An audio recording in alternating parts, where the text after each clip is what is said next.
Good morning, everyone. I'm Jane Morgan, and welcome to the Investor Webinar for Arizona Lithium, a company focused on the sustainable development of the Big Sandy Lithium project in Arizona.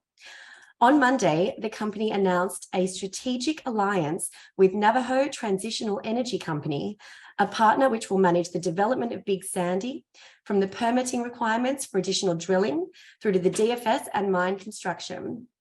For today's webinar, Managing Director Paul Lloyd will provide an overview of the announcement, which will be followed by a Q&A session. Please feel free to submit your questions via the Q&A button at the bottom of your screen. Paul, I'll hand over to you. Good morning, Jane, and good morning, shareholders. Thank you for your time, and I'm excited to update you in regards to the NTEC announcement that we made on Monday. We've been working on that for about 6 months. So we did our extensive due diligence on NTEC, and they did really tick all the boxes. They're a very professional organisation. Basically, NTEC is the mining arm of the Navajo Nation. So they have a number of coal mines, and they have an interest in a power station on the western sort of part of the US. So they are very experienced in mining operations, coal being near surface mining. The Big Sandy project, as all the shareholders know, is a near surface project. They have all the expertise, and they are a large company. They're returning to the Navajo Nation approximately about $130 million a year in royalties and profits to the nation. So it gives you some idea of how large they are. Their management team is consists of very professional lawyers, mining engineers, and once we finalise this agreement, we're looking forward to welcoming the Navajo of the NTEC managing director onto our board. So you have to ask yourself, what does the NTEC do for the Big Sandy project? Now, the Big Sandy project, as we all know, is a large project near surface. We've got a 12-year mine life, and we have to do a lot of work on the processing. We think the exploration risk is pretty much eliminated, but we will do some additional drilling to take that mine life up to 50 years plus in the next drilling program. But to grow a team of mining professionals in a market that's rapidly expanding, being the lithium market, and also a very hot market for employment in the US and also around the world, we knew that building a management team on the mining side would take a long time and would be a difficult process. By forming a strategic alliance with NTEC, they immediately assign a team of their professionals to commence work on the Big Sandy project. So we get an instant experienced team of mining professionals, and that's a huge plus for the development of the Big Sandy project. We believe on the processing side, we have Brett Raab, who's our Chief Technical Officer, and he's building the Lithium Research Centre. So we have a good feeling that we've got a lot of that area covered on the processing. We're building our team in Phoenix at the Lithium Research Centre. But the mining area and the permitting, particularly, we needed a lot of help, and NTEC provide that help. So I'm really excited as the managing director to have that group forming a strategic alliance with us. And it's also a massive plus that their managing director is prepared to come onto our board. And in addition, they are being compensated via the issue of AZL shares and options with a notional price of 12 cents. So they're not looking to take cash out of this deal. They're prepared to invest in the new economy. And given that they are a coal mining company, they are looking to expand their base into the new economy, being lithium. They've also invested in some helium assets and also invested in some rare earth assets. So we know that they are entrepreneurial, and they've been extremely good to deal with. So we're excited about that strategic alliance, Jane. Thanks for the update, Paul. We will go to some questions now. And again, if any of the attendees have questions, please use the Q&A function at the bottom of your screen. I'll jump into them now. So how will the NTEC deal improve the BLM drilling approval process? Yeah, that's a good question. So basically, NTEC have a team of professionals that deal with permitting. I think we've done a good job so far on permitting our project. I am the original vendor of the project. We know it extremely well, but with the NTEC and the Navajo Nation assisting us with permitting, it will be a great assistance in regards to not necessarily the latest drilling approval, but further on down to get the mining approval. That's their speciality, and we're looking forward in the new year to getting that drilling approval and increasing our mine life from the current 12 years to up to something plus 50 years. Thanks, Paul. And just sort of further to that, so can you please discuss the exploration strategy that will be pursued once BLM approval is received? Yes. So part of the BLM approval is actually putting the location of every hole and the depth of hole and how you're going to rehabilitate the hole. So it's quite a detailed process. So we have plans to drill 145 holes to a maximum of 100 meters, and that's immediately north and immediately south of the known resource. So as everyone knows, the resource came from 39 holes and it's 320,000 tonnes of LCE. Given the current commodity price of north of $72,000 a tonne, that's a significant in-ground value. So this latest drilling program that we're waiting on approvals, it's all been planned out, and it has to be planned out as part of the approval process. And we just need the approvals. The drill rig is ready to go into site, and as soon as we get approvals, we'll commence drilling. In addition to just the drilling approvals, we're also taking a bulk sample so that the staff at the Lithium Research Centre can take that bulk sample and start to fine-tune the processing flow sheet for this material to produce LCE from our sedimentary material. So that's another important milestone as well, is taking the bulk sample. Thanks, Paul. Another one. So could you please talk more about NTEC's ESG practices and how these align with the sustainable development of Big Sandy? Yes.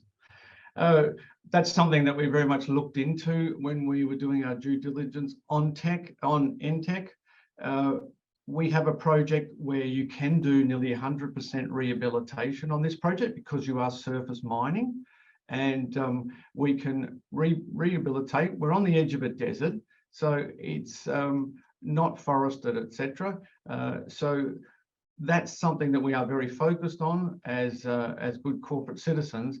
And NTEC have won a number of rehabilitation awards from their coal mines on the rehabilitation side. So obviously, being part of the Navajo Nation and the respect for the land that First Nation people have in the US, then they are heavily focused on the ESG and the rehabilitation side of mining. That has had a lot of heat in the US with coal mining. It has in Australia as well, as we know. And I think they've done a very good job with their coal mines, but they will find the Big Sandy project a lot easier to deal with on the rehabilitation side. But they bring that experience of doing all that rehabilitation on coal. Thank you, Paul. I realise I've just been saying it wrong, so it's NTEC. But another question. So it has been mentioned that some of the projects that NTEC operates are expected to cease. So could you please elaborate on the reasoning behind this? Yes.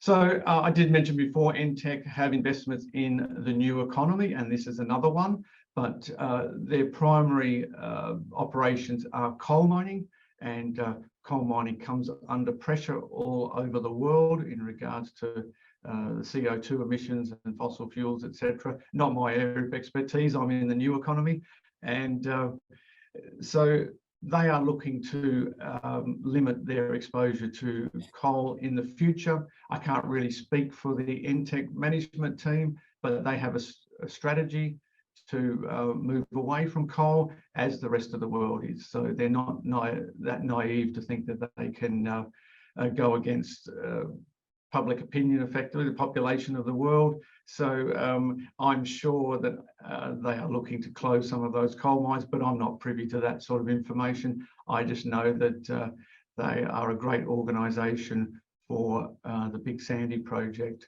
and will assist massively on fast tracking that project. So we're very excited. Thanks, Paul. Just another one. So has NTEC already been in contact with the Wallapai people? There is a process of intertribal communication in the US, and they are constantly communicating with each other. And that's something that the AZL team will leave and allow the Navajo and the Wallapai to discuss NTEC's ongoing role at Big Sandy. But yes, they have been in communication, and they will be in communication constantly. And we've opened up a communication channel that will be advantageous to all stakeholders. Thank you, Paul. Oh. So will NTEC receive a percentage on the value of lithium extracted from Big Sandy? No, NTEC will take an interest and become a substantial shareholder in AZL as they complete certain milestones. So they are very keen to hold that percentage if we do capital raisings, etc.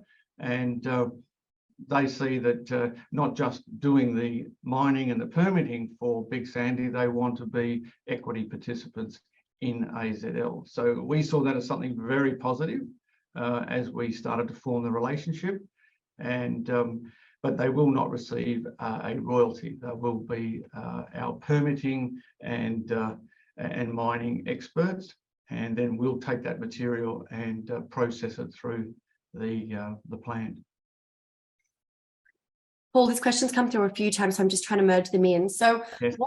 What key objectives does Arizona Lithium aim to achieve in 2023? Yeah, that's a good question, and we do have a video going out today in regards to 2023. It's been a busy 2022 for the company, and some of the highlights we could talk about, but let's look into the future. And 2023 for us is very exciting. We have started the DFS, and we'll complete the DFS near the end of 2023. So we have a lot of work to do, and that will be basically driven from the Lithium Research Centre. So as we collect our bulk sample, we'll be firming up the beneficiation process, firming up the flow sheet, and putting various combinations of material through our pilot plant at the Lithium Research Centre, and also at the same stage, developing up some direct lithium extraction technology that we're working on in the Lithium Research Centre. Lithium Research Centre will be completed construction-wise in the end of Q1, and we'll be updating shareholders with some photos and maybe a video tour so that people can understand that we are really creating something very special there. It's quite large, and industry participants are requesting to have a look at the Lithium Research Centre and see if they can get involved with us. So it's a very good idea, and I'm very happy that we're doing that. In addition, for the year, we'll obviously be back drilling next year, and we'll be expanding that mine life. And I come from a drilling background, so it's all very exciting to be drilling again, and you create a news flow. So that's something for shareholders to look forward to in 2023. And very much just fast tracking the project. We're well capitalized. We've got nearly $50 million in the bank, and we are looking at other opportunities within the lithium space. It's a rapidly expanding one. We have invested in Midwest Lithium that has exploration ground in South Dakota in the Black Hills area. And we've taken 11% interest in that, and we expect to take that to 19.9 when the company is listed in Q2 next year on the ASX, and we'll be assisting the company with that listing process. So a lot of opportunities in the lithium space, growing very quickly, and we are planning to grow Arizona Lithium very quickly as well. Thank you, Paul. We've got a few more that are coming up. So will NTEC pay or contribute towards the shares or options, or are these shares in lieu of cash for work undertaken? Yes, they're in lieu of cash. So they'll just be running an account basically with the work that they're doing, which will be substantial. And then as they hit certain milestones, we'll be issuing shares and options to them based on the term sheet that we've put in place. Now, some people have said to me the term sheet is non-binding and we need to do a definitive. We've built a very strong relationship with NTEC over the last 6 months, and I have no doubt that we will get to a definitive agreement and move forward. So yes, it is non-binding, but it's still a great move for Arizona Lithium in regards to fast-tracking the project. Thank you, Paul. Just another one. So can you please talk more about the processing plant and where it's going to be located? Right, so we haven't finalised the exact details of where the processing plant will be located. We are currently building the Lithium Research Centre, and as we firm up the processing technique, we will then determine the location of the processing plant. There are some alternative technologies, and we did sign and make an announcement with Chemvita, and they produce material from bugs that basically substitute the sulfuric acid into our process. So if we could substitute the sulfuric acid, then that's something that is a high cost to the operation. So we're looking at that. We're keeping our eye focused on the standard processing route, but we are looking at other alternatives. So, and until we come up with those alternatives and finalise them, or just go down the sulfuric acid leach route, we wouldn't be in a position to finalise the exact location of the plant. Okay, Paul, it looks like those are all the questions we have today. If we do have any further questions, please feel free to reach out via the contact details on the bottom of our ASX releases, and a recording of today's webinar will be available online in the coming days. But we look forward to hosting you again soon. Thank you, shareholders.